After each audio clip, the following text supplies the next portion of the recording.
আমরা এখন বর্তমানে আছি ভিয়েতনামে। আমাদের যে এই অ্যাঙ্করেজ এরিয়াটাতে ডিসচার্জিং করা হবে আমাদের কার্গো, যে কার্গোটা আমরা নিয়ে এসেছি।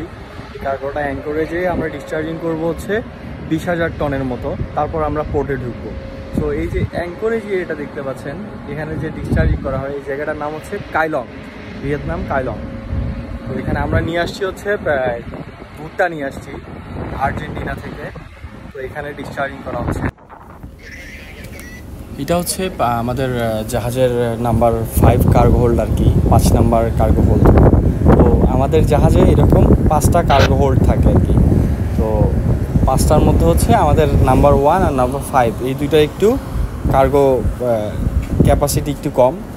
তো এই 5টা কার্গো হোল্ড মিলে আমরা টোটাল কার্গো নিয়ে আসছি হচ্ছে 59,000 সামথিং এরকম। তো এটা আমরা নিয়ে আসছি আর্জেন্টিনা থেকে আমরা এখন ভিয়েতনামে এটাকে ডিসচার্জ করে তারপর আবার আমরা এখান থেকে অন্য একটা কার্গো লোডিং করে অন্য আরেকটি পোর্টের উদ্দেশ্যে রওনা দিব।